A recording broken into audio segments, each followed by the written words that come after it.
Évangile de Jésus-Christ selon saint Marc. Jésus, voyant une grande foule de gens sur le bord du lac, fut saisi de pitié envers eux, parce qu'ils étaient comme des brebis sans berger. Alors il se mit à les instruire longuement. Déjà l'heure était avancée. Ses disciples s'étaient approchés et lui disaient : « L'endroit est désert et il est déjà tard. Renvoie-les qu'ils aillent dans les fermes et les villages des environs s'acheter de quoi manger. » Il leur répondit : « Donnez-leur vous-même à manger. » Ils répliquent : « Allons-nous dépenser le salaire de 200 journées pour acheter du pain et leur donner à manger ?» Jésus leur demande : « Combien avez-vous de pain ?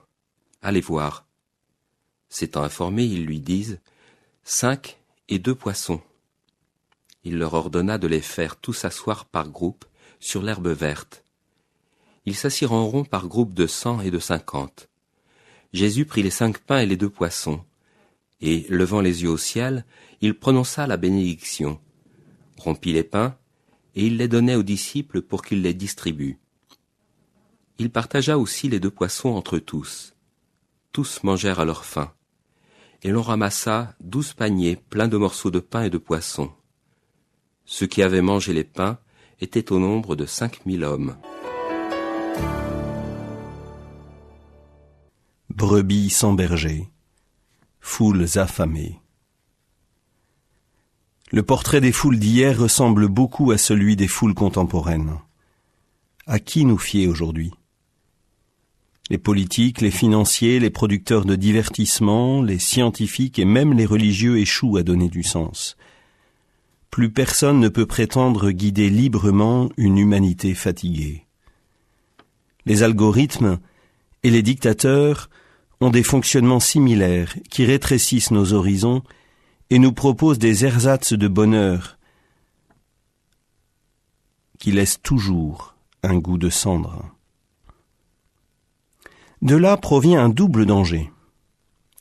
Celui de ne pas savoir à quel saint se vouer, être perdu sur les chemins de la vie, ne pas savoir quel choix faire, ignorer où se trouvent les lieux de repos, de nourriture, de sécurité, et finalement ne n'en référer qu'à soi-même.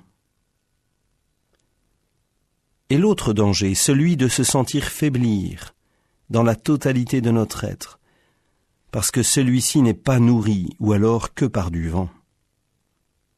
Or, nous sommes faits pour autre chose. Jésus propose une autre nourriture et par là assume son rôle de vrai berger. Sa nourriture se présente d'abord très simplement, à partir du peu de ce que nous pouvons présenter, 5 pains, 2 poissons. Mais elle est transformée par l'action de grâce qui s'exprime, alors même qu'il est confronté à une situation de crise. Nous le savons bien, ventre affamé n'a pas d'oreille, et rien n'est plus dangereux qu'une foule affamée. Ce n'est pas pour rien que les disciples le supplient de renvoyer la foule, car ils craignent sa déception, sa rébellion. Le Christ introduit alors une vraie révolution spirituelle, celle de louer Dieu au cœur même de l'épreuve, et pas seulement lorsque l'on en est sorti. Il continue en partageant les pains et les poissons et en associant tous ses disciples, y compris Judas, à cette distribution du pain eucharistié. L'Église comprendra ainsi plus tard que la valeur d'une messe ne dépendra pas de la qualité du prêtre, mais que c'est le Christ lui-même qui agit par l'intermédiaire de son serviteur, aussi faible soit-il. La surabondance du don de Dieu constitue alors un profond appel à la conversion pour chacun, en premier des plus proches disciples de Jésus, comme nous le verrons demain. L'évangile du jour a été commenté par le père Guillaume Le Floch, recteur du séminaire interdiocésain